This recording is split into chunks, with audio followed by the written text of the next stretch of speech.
The United States and Australian cattle industries have similar challenges, but also some critical differences.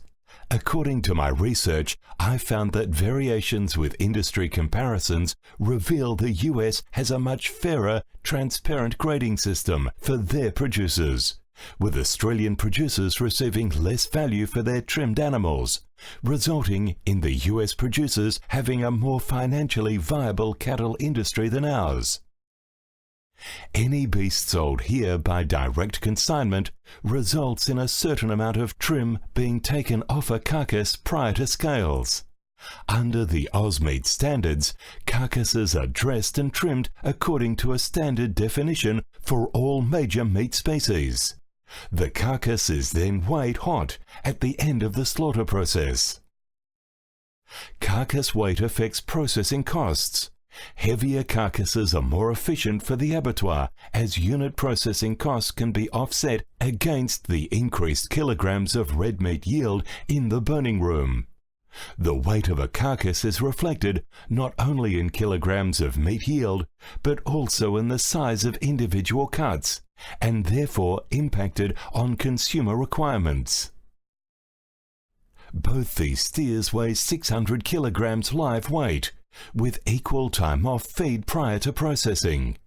In Australia, a producer would expect to receive about 52% dressing percentage, or 312 kilograms of carcass beef.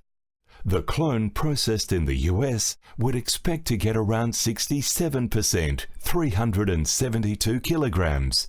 This is a difference of 60 kilograms, and at $6 a kilogram, the monetary value would be $360.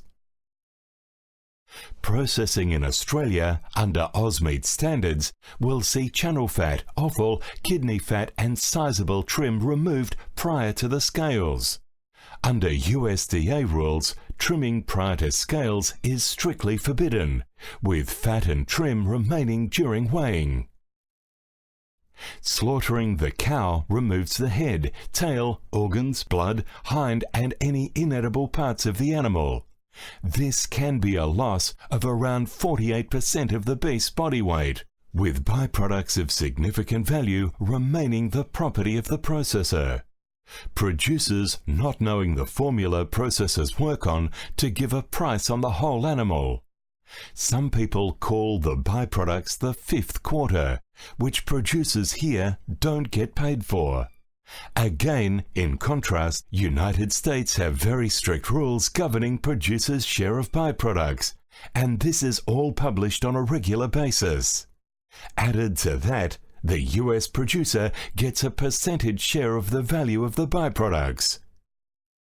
Meat grading and meat language is overseen by Ausmeat, a joint venture between MLA and processors, and rules are made up by a language and standards committee, which is dominated by processors.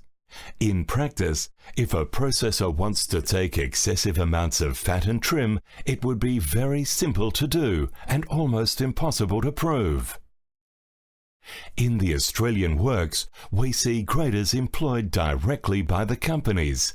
Their job is to assess cattle and decide if that beast has penalties applied, too old, fat, lean or bruised, etc. The USDA, being a government department, employs independent graders and operators under the Transparent Stockyard and Packers Act, with graders making sure that everything is completely up to standard and obliged to report anything that is not within the rules. There is an urgent need to build trust between producers and processors. My suggestion would be to develop an overseeing process, from the hide puller through to scales. To ensure that trim rules are being followed, it would be very simple to set up cameras that could beam footage back to the producers, and Ausmeats could also monitor the process without setting a foot into the plant. Some would argue that this was an invasion of privacy.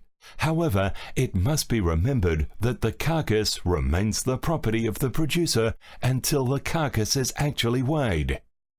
Improving transparency would make it easier to see what's affecting competition in cattle and beef sales, and expand price reporting to allow producers to compare prices on cattle sold through either the sale yard, paddock, or over the hook.